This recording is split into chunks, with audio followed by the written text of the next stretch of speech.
I really thought that countdown was going to just go away by itself, but it didn't. Hey, everybody. Colborn, Untitled, XYZ, Renee. We're doing the MOCA weekly town hall a little bit different this week. We're doing it live here on Twitter. We'll see if anybody shows up. It's kind of sad, not having the two people in the audience, or not knowing that the two people in the audience are here with us. Well, great. Here we are. It's Thursday. It's noon again. Well, it's like my first inclination. I feel it's weird. Like every time I see the screen, I'm used to like doing the podcast. So I'm like, it's like against my my instincts to not be like, hey, welcome everybody to the podcast, and just kind of launch it. But anyways, gentlemen, how are we doing? What's new? Good.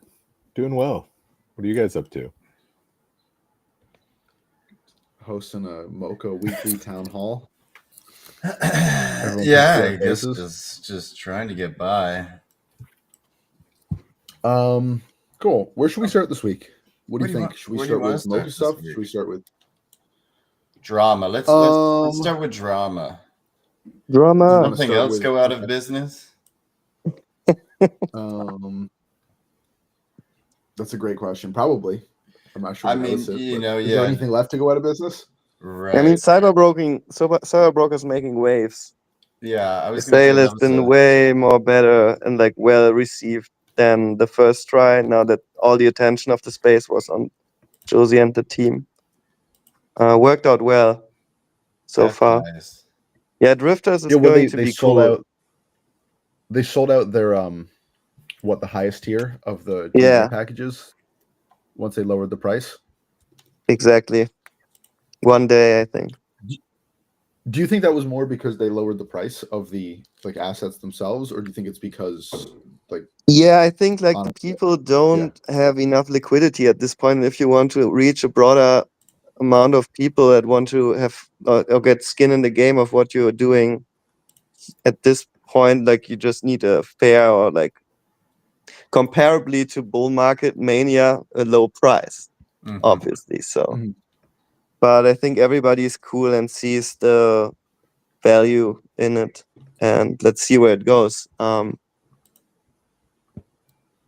I have no final picture of Drifters in my head yet. They are teasing out very slowly, but what I've seen in the holders Discord look pretty dope.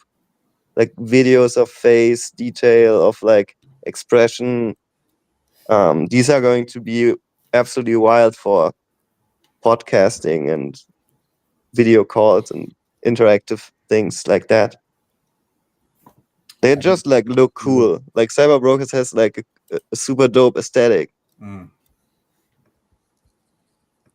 I was surprised is the wrong word. Was more, I guess, pleasantly surprised at the kind of outpouring of support for Josie and Ben and the Cyberbrokers team when they kind of announced that because the mint didn't go so well initially, they were going to wind down operations, and a lot of people kind of it felt kind of like a who's who of OG crypto art supporters. I don't know. There's not a lot of things that entice who I would call the good people in the space to even gather together on a single post. I don't know. I thought that was nice. Well, maybe we could compare and contrast it, because I know Untitled has some thoughts to what happened with Pixel Vault. Oh, yeah. I think. What's Pixel Vault? For those that don't know, go ahead. And maybe Untitled knows the history better. No. You did. Do you want to give a rundown? Yeah, as I recall, Pixel Vault was an attempt to leverage the CryptoPunks IP into a brand of comic books, and kind of perhaps like metaverse figures.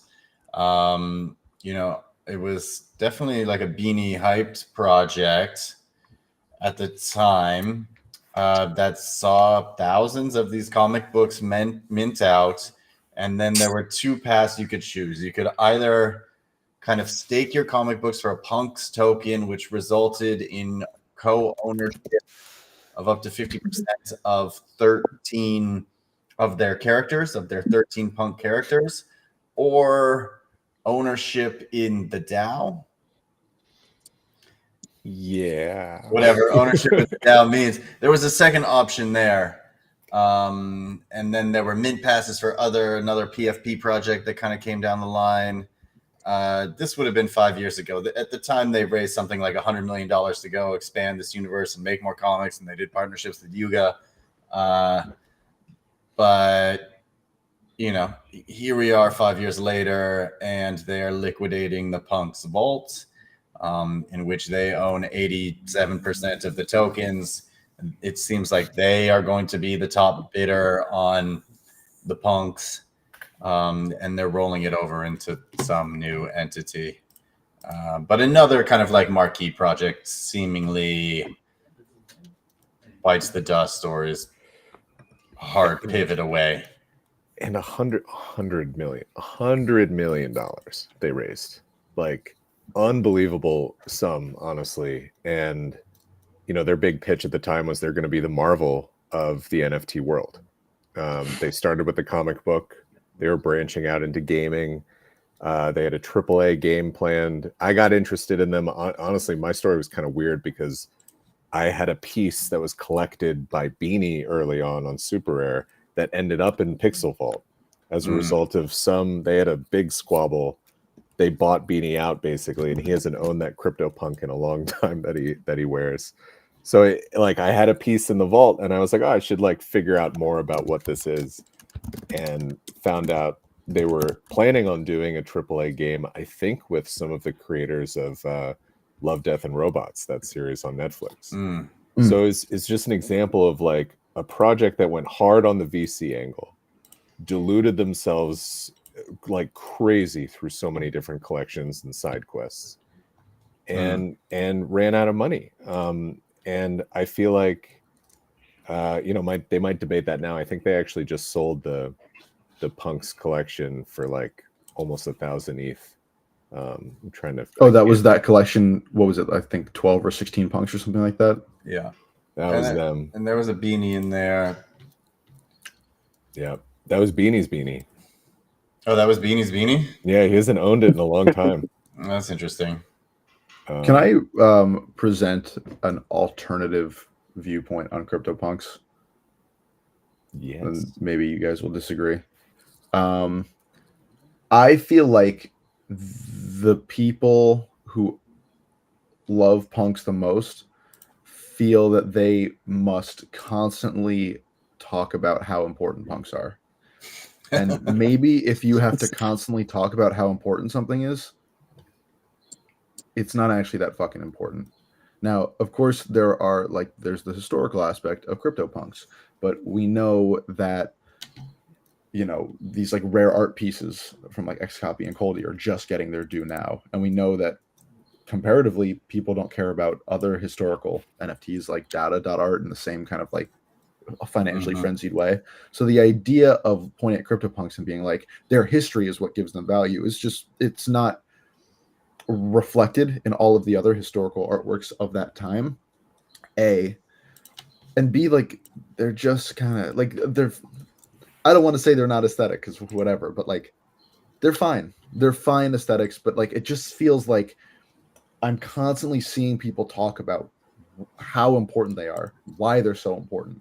And things that are important don't need to constantly be defending how important they are.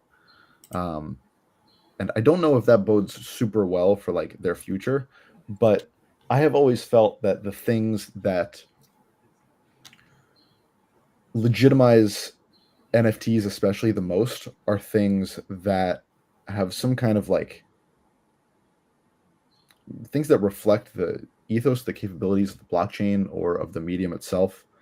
And I don't know, I would be hard pressed to think that anybody in the mainstream outside world, beyond like profiteering market makers, would look at a punk and be like, oh yeah, this, at least on its face, like this is an impressive or important piece of work. So, I think I don't know. I don't hate everything you said. I have one kind of counterpoint in that the things generally It's the nicest thing you ever said to me. I think the things generally that look unimportant or goofy tend to be the things with the highest price. And I think that is like a bit endemic in our space as well. And that's not necessarily a bad thing, but I think the counter to that is, of course, squiggles. Mm-hmm. Like you show somebody a squiggle and then you tell them how much it is, and it's like almost offensive to the point where then they start talking about it, right? And that's honestly, it's a good thing. But squiggles don't have this problem where like everyone who owns a squiggle is constantly like trying to convince themselves and others that, well, they're not worth hundreds of thousands of dollars yet. You know, I think it's the price point as well that comes with the kind of like how people pitch it, how they defend it. I mean, they're basically saying, you know, punks folks are saying, well, this is going to be $1 million per punk asset. And to get to that point, like, how many assets are worth, how many creative assets, artworks are worth that much as a collection?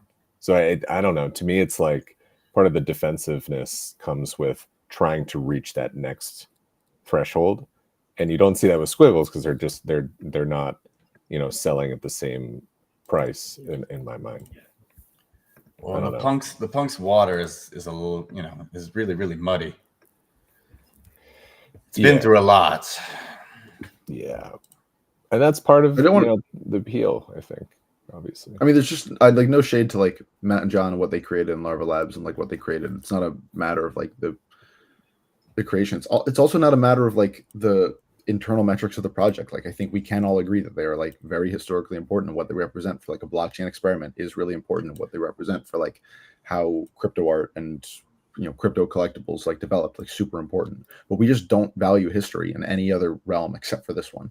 And that's the pedestal upon which crypto punks are often like held up, and that's why people say that they're going to be $1 million asset, because look at how historically important they are. But nobody seems to care about other historically important NFTs. It's not like you know, Rhea Myers and Sarah Mayohas are out there selling for like $1 million an artwork because they were minting, you know, in 2016 and 2017 before there even were CryptoPunks. It's not like people are fiendishly seeking out all those old data pieces from Creeps and Weirdos. It's just punks. And so it feels like a put on. It feels like a performative, or it feels performative, and it feels like a non-comprehensive justification of the fiendish lust for these works. And like, I'm happy to, like, if that were how we really judged everything in this space, if that's really how we judged importance and price point, like, fine, totally get it. But it's just not outside of CryptoPunks. There's something else going on here that feels like really fake and engineered. You disagree with that, Colborn? God, it's both. It's both. It's historic, it's important, but it's kind of historic and important in retrospect for the wrong reasons. But it then also goes to show the power of like these big communities, and financial incentives are sticky, and there's something kind of trolly about them. I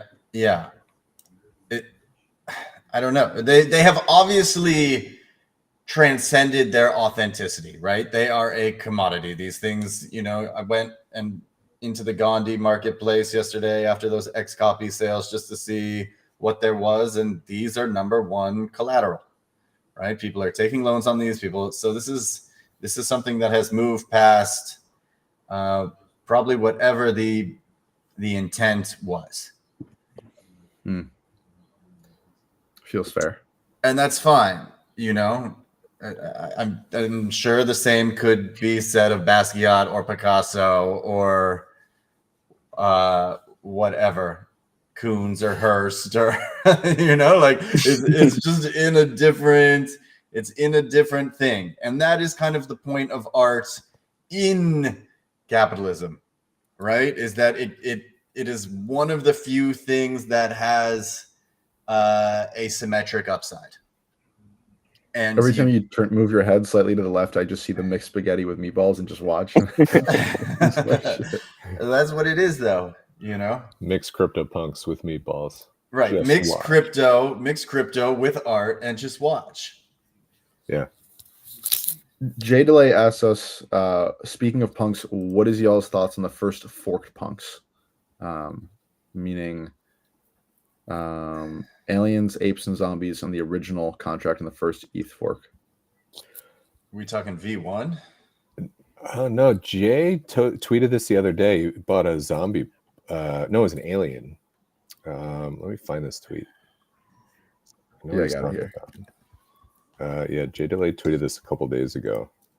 It's awesome to see Jay DeLay. We love Jay DeLay.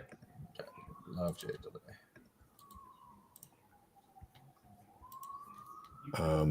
I personally, Jay, do not have any thoughts on the first fork punks because this is the first time that I heard about that. It's the world's first Ethereum fork. Ethereum Fair. Interesting. Sorry, Jay, they're historic, but not the correct historic. So unfortunately, yeah, I'm only looking for the punks that are on Ethereum Classic. Oh, nice. That's cool. I mean, I think there's going to be there's going to be ebbs and flows of value searches, like people, like, you know, pirates going through different chains and finding things like this. I think it's cool because then it just brings up an interesting debate around, you know, hard forks in general, where is the original, what means original. I think that's a cool discussion. The world's first hard forked CryptoPunk derivative project transferred to Solana and fragmented and transferred back, then upgraded to an ERC 721. Everything goes back to the Def B first. Yeah. It's the first. Yeah. It's the first. I will say that, you know, there was a tweet that came out from somebody that was like, maybe, you know, the pace of art creation is just like simply too much here. And it's starting to feel a bit like that. Like there is too much stuff for a number of people that care. And the ability to create digitally, and, you know, I don't know if that's a bad thing, if there's going to be a bunch of AI agents running around trying to like decipher all of this, but it's hard. Everything feels less and yeah. I don't know. It's hard. Well, back to drifters, that's a good point, because that's really how I know a lot of us in the kind of metaverse scene feel about especially complex 3D assets. That, you know, this happened to Vipe from Polygonal Mind. Like, they had this incredible avatar collection, similar to drifters in some cases, and it just didn't work. It didn't sell out. And I think by and large, this is because you're building super complex, really like beautifully crafted, elaborate, but in high numbers, these collections that are accessible for like avatars in virtual worlds, but there's not that many avatars in virtual worlds to begin with, and not nearly enough kind of a collector base to handle some of these things or really understand what it is and how impressive it is. So I think it goes back to one of the reasons why, you know, Josie Ben and team have been trying to wrangle this and figure out the timing for it, because we're still on a 2D web, exploring 3D web collections, and that's a big challenge. I mean, we spoke about that on the podcast with Josie and Ben. Was that like that industry that they work in, right? And even the industry that like you work in, Untitled industry as just a all-encompassing term, but like metaverse objects, right? Things to exist in metaverse worlds that aren't the worlds themselves, or it's a what's the word? It's a carriage industry. Carriage I'm talking industry. about? No, it's I not don't know carriage this industry. term. It's a something industry. I think it starts with a P.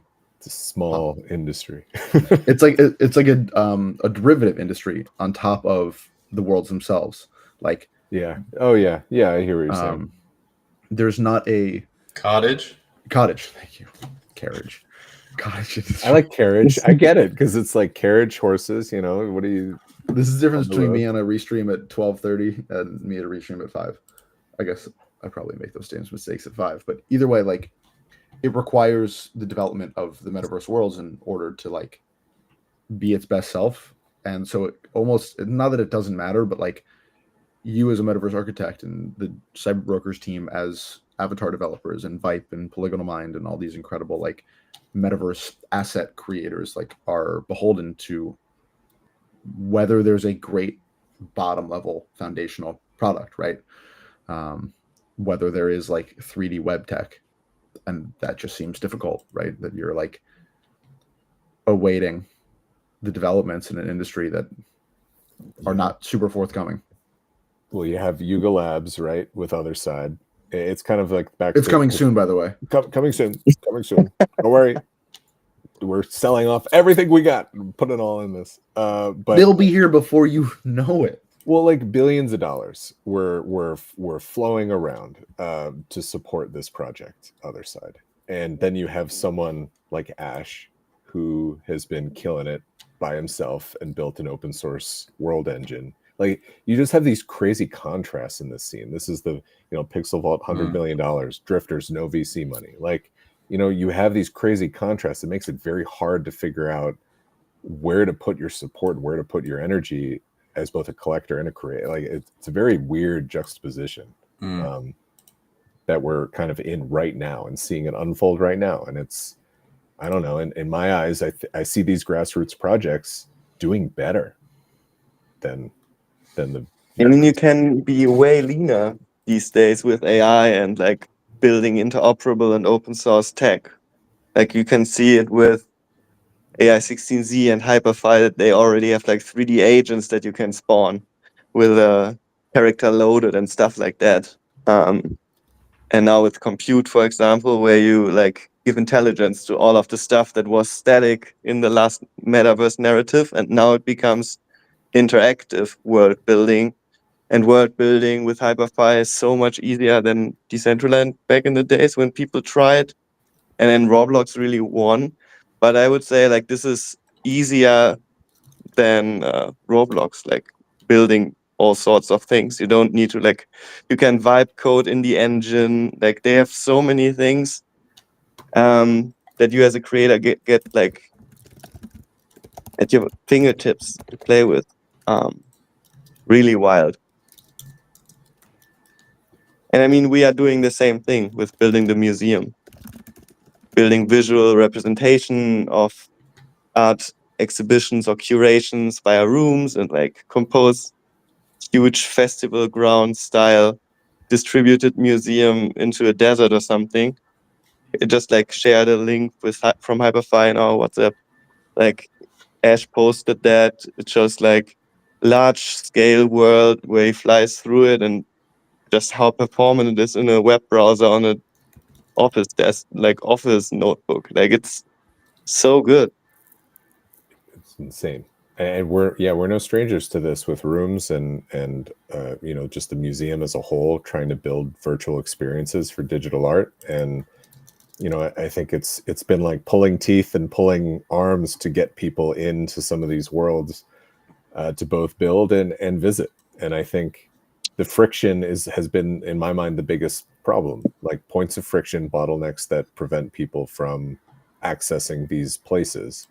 And Hyperfy is definitely proven to be one of the lowest friction level platforms there is. I think that's a huge thing that, maybe Other Side will be zero friction, but I doubt it. Yeah, I haven't seen it. I haven't seen it. I've been Show in me. the demos. There, it's like walking into the Times Square subway station at midnight. Boy, does that sound fun. Are you really selling it, Untitled? Sorry, am I showing my colors here? Other Yeah. side meta, like walking into the Times Square subway station at midnight. It's I think there's something to be said about if you're trying to have thousands of concurrent users in a space.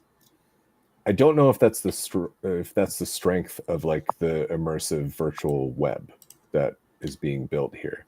I feel like it's a lot more about neighborhoods. Like you're building neighborhoods, and that's how the internet will evolve. Not like it's harder to monetize neighborhoods.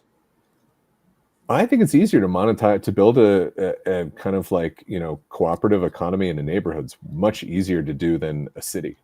Not for like an outside actor though.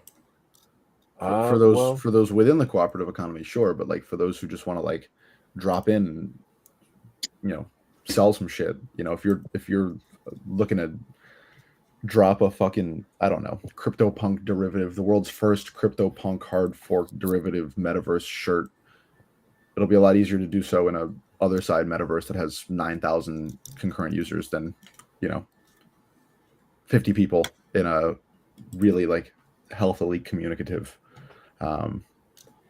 there's neighborhood. Yeah, I mean, but it's a difference. Hypercar can do that as well, like, yeah. But they are doing it actually. But you know, you see vendors at a Times Square and they're selling something, and then you see people with, you know, a pop-up, you know, cafe in Red Hook, Brooklyn, and it's what's the value of those two? It depends on what you want to buy and what you want to sell, and I think like they're just two different approaches. I don't think one is necessarily wrong versus the other, but personally, I just gravitate more towards a neighborhood approach because I think it's a more kind of maybe impactful, locally impactful approach to the internet. I don't know. I'm not sure. It was almost like when social media was actually just composed of like the people you were friends with. You were actually just seeing like your friends' posts. The glory days when I could like log on to Twitter and I actually just saw the posts of the people I was following and not just like a bunch of like random algorithmically generated shit. Yeah, man, I miss that. That was great. Those were the days. Early Facebook days. People posting pictures of their vacations. You got a dog? Congrats on your dog. You went to the beach with your parents? Like, that's sick. Oh, older sister's graduating college? Like, good for her. You spent how much on a CryptoPunk? What? They were free, bro. World's first free 10,000 piece PFP 16-bit derivative fucking something or other. I think I'm just going to take this point of view. Anti-CryptoPunk is my new point of view. And it doesn't even matter if I have an argument. Why? Yeah. I don't know. No, why? Yeah. All right. Because nobody's taking that point of view. I'm the world's first anti-CryptoPunk fork derivative. I mean, you know, there is a super nihilism that says like X copy to 10 million and CryptoPunks to 5 million is going to make everybody wealthy and then it'll trickle down, you know. But we already know. We know from real life that it doesn't. Reaganomics may not have worked for the country. Right. You know, these artists at the top who love collecting the work of smaller artists. To be fair, the only reason it got so big was because people put fucking fat price tags on this stuff. It wasn't healthy, but nothing in this system is healthy. I mean, I just think that go ahead. If you were to like give an artist, like maybe like an artist who'd been active in the space for a really long time, say like $69 million to do whatever they want, like of course they're going to use that money to like support the ecosystem that birthed them, right? They're not just going to like build a studio. Well, no, to Beeple's credit, like Beeple's been doing. I mean, Beeple might. I think the studio is an interesting. I think what he's doing. I mean, compare that to Pac, like someone who raised more than that. where, I mean, I kind of don't blame Pact for having, you know, completely vanished in some cases, but No, you can't blame the individual. You have to blame the mechanism. It's not either these. It's nobody's. I don't think it's anybody's fault. Like you can don't hate the player, hate the game. yeah, I think, I mean, it's definitely to have earned out of this system so much money and then to vanish is definitely, it just doesn't sit well with, it shouldn't sit well with anyone. I don't know. I don't know the full story. We might never know the full story of that, but I think that is I'm just trying to compare that with someone like Beeple, who has built this like massive studio, is very active in kind of inviting different artists to participate in those events. I think that's actually a good thing. And heads of major museums go to Charleston to see the studio and understand the work and understand the community. At least that's a central point. That's about as central. Fine.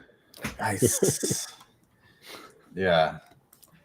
The art is one thing, but the effort is another. And out of everybody, I think Beeple's been a wonderful front-facing evangelist. I was talking about Pac. Yeah. Turns out they're the same. Oh, that's a creative twist. I do love that Beeple hasn't minted anything since he sold the Everydays.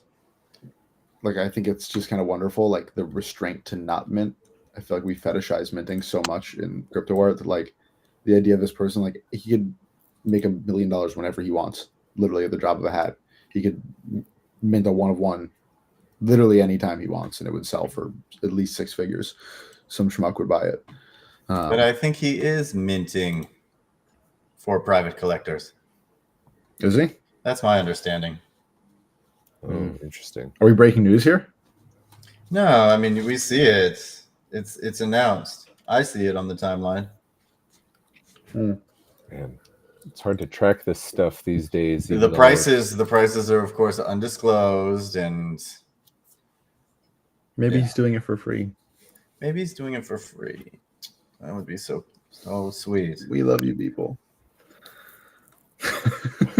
Did you just get how'd you do that? It's just this. Oh, did we do this before? before? The reactions here. Oh, this one, yeah. Yeah, we do this like every 3 months. Why is mine balloons not working? Yeah, there we go. All right, you guys are special. Mine's not working. Okay. Should we talk about MOCA stuff? I was just gonna say that. Now that we've really hooked everybody in by talking all our shit. It's the antithesis of like how to build the correct audience. You alienate as many people as possible. 35 minutes of just like around the horn bullshit, and then you get to the thing as a reward. Should I bring up our library? Yeah, you should bring up the library. Is it working? Yeah. Let's ask it. Who is the best? Can you guys see this? I think Max might have to bring it into the. Me? You're the host, no? Yeah, Who is the best steward of crypto art? Who of these 3 people? Oh no. X-Copy, Beeple, Pack is the best steward of crypto art. Ooh, this is a big test of a question here. I know. Anyways, we've been the team has been building. Who wants to describe it better than me? Oh, X-Copy, you won.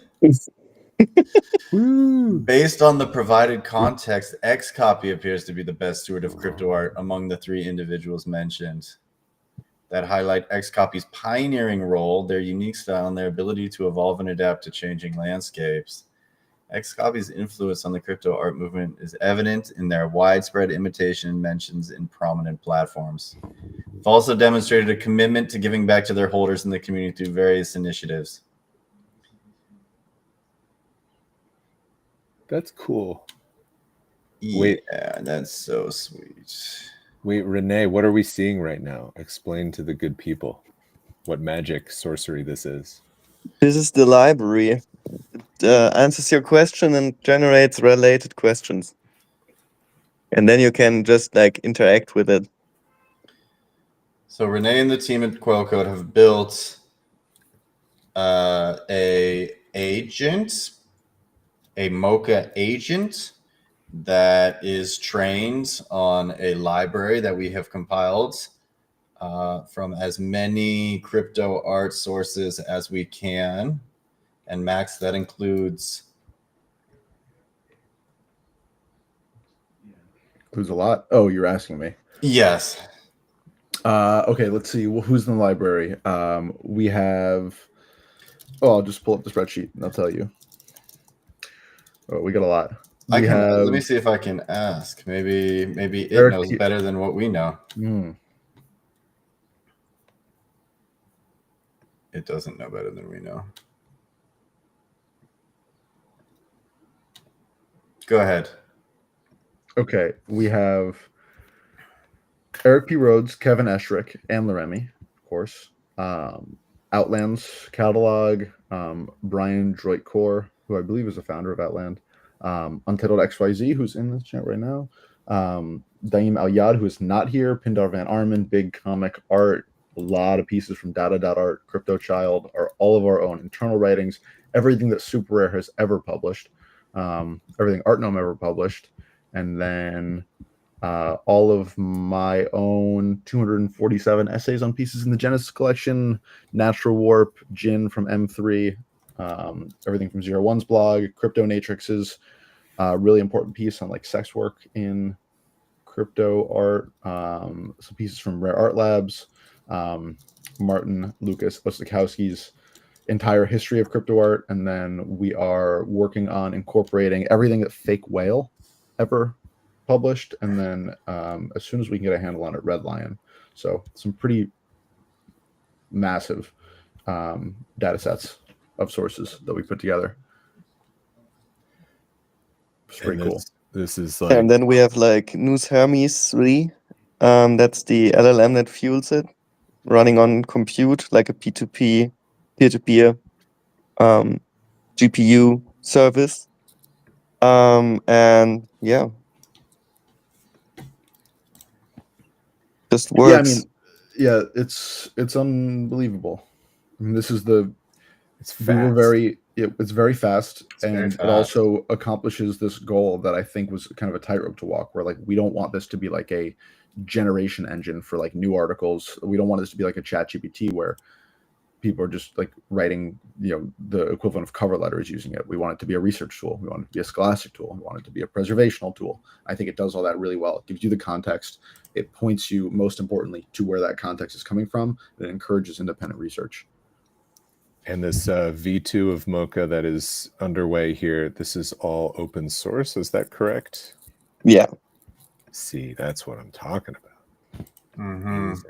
Like having this kind of archival tool, this just feels very, very important in an era where we are witnessing dead links across both NFTs themselves, but also content around NFTs. Like the organizations are failing, and we need to build a tool here that can really preserve and act as a good aggregator of all of these original articles and preserve them in a way that makes them explorable simultaneously for everyone.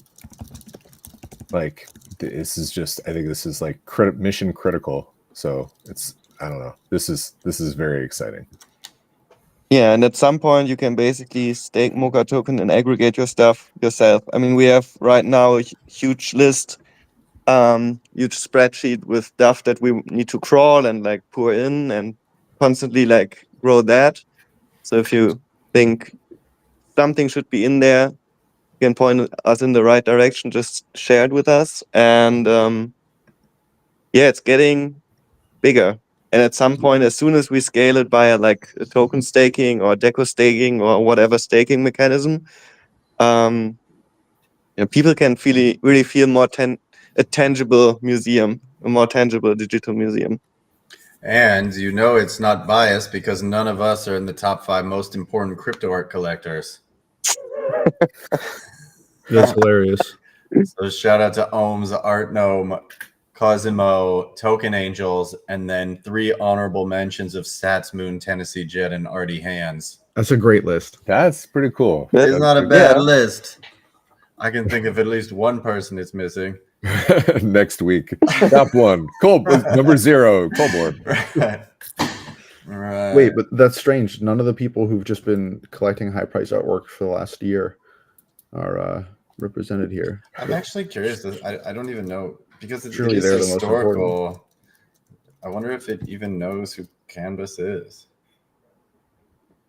No mention. Interesting. That's yeah. So one of the reasons that there is no mention of Canvas in there is because we uploaded all of the Substack articles.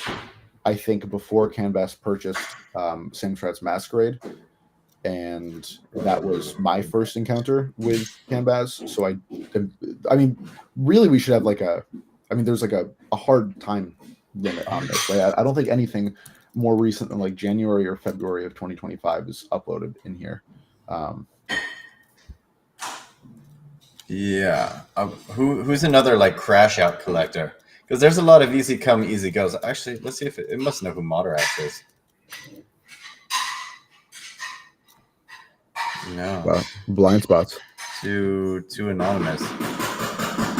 Well, the whole point is that we can only add as much information as we can add, but we will be needing the community to fill in some gaps. I have to imagine that when we fully incorporate the fake whale and red lion pieces, which will increase the amount of documents in the library by 3-fold, that a lot more of the this kind of context will kind of appear. I mean, yeah, also we haven't been particularly focused on the collector side of the market as a museum. Mm. Whose dishes are those? Those are my dishes. Can we not do that now, maybe? Just smashing the dishes in the back. Sorry. Sorry. Okay. I'm gonna go. Can I take the car? On another call, huh? There we go. Talking to your friends, huh? Yeah. Class. I'm just kidding, of course. Yeah, it'll be interesting to see how this evolves over time as people start to add more into it, and what it kind of like starts where it leans over time. Are there going to be snapshots of this, Renee, like of different states of its expertise? We should do that. That'd be interesting to be able to query different like phases, like pre-X catalog of material. Like what does it know? Or what is it would be cool if you could like just deploy an archive and then use the platform the same way, but with the data or the knowledge from, I don't know, whatever date, like a time machine. That'd be cool. I had a fun time. I went back to all of, I'm of the STEAM class of 2016 and found maybe 40 or 50 articles from the 2017 era around creativity in crypto, which is kind of how I got found my footing in this scene early on.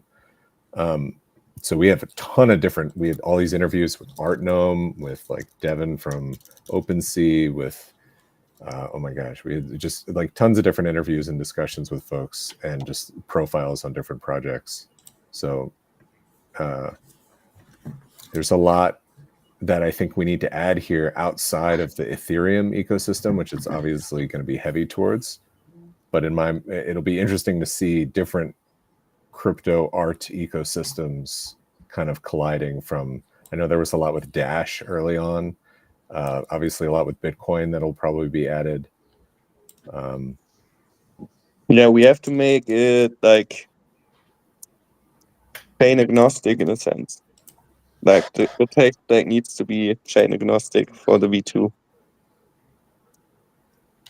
It's very cool. Also, this Explorer looks so clean and nice. And this is also all open source, which is awesome. Still have that problem with the thumbnails though. Some of them being too close to the actual artwork. You know what I mean? Yeah. It's just leaning in. Zoom. Well, we have one developer. He'll get on it eventually. This one, for example. Wow, it's so big. That's cool. I love This kind of that. amazing from this close. Yeah. I love that Baya piece in the upper. It was in the upper left, I think. This one. Pink plus pink. That one's great. Classic. Bay of the OG. It's a lot of work. It's like a data diagram, isn't it? Like Stop motion. Because I think Baya was originally an animator. really?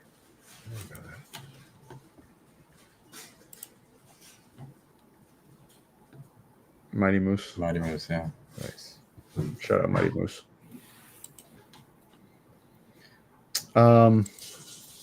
Yeah, I mean, if anyone listening would like to play with the library, we would love feedback.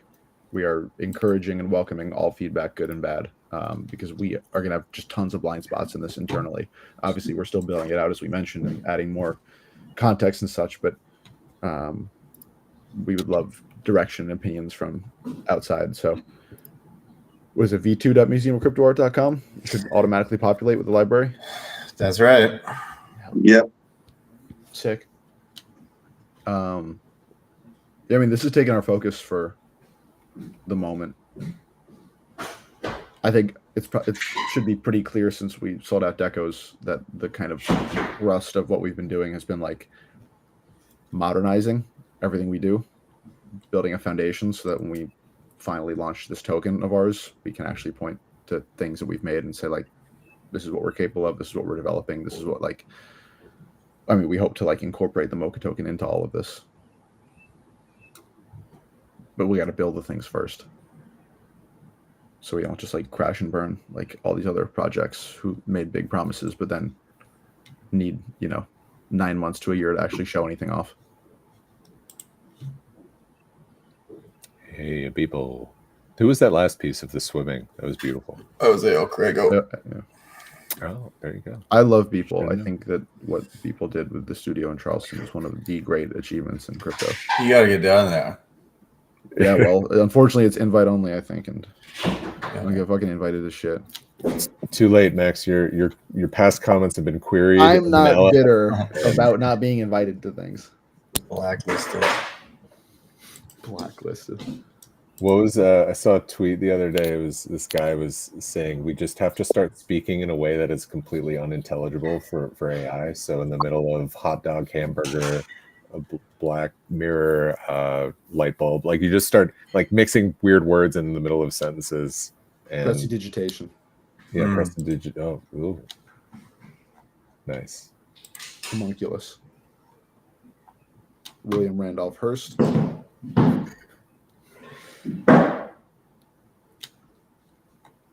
Cool. Should we get out of here? I'm for 51 minutes. Do we feel like we have anything else we want to discuss? Send your room passes. Oh, Send your room passes. Send your we should if leave I with that next time. if I DM you, DM me back, please. Maybe one final question to the librarian. Sure. You want to go back to the librarian? Yeah, ask it why is Untitled trying to- Is Renee? How do you spell lead? LIPE. Oh my gosh, I'm getting so old. 1333T. 133T.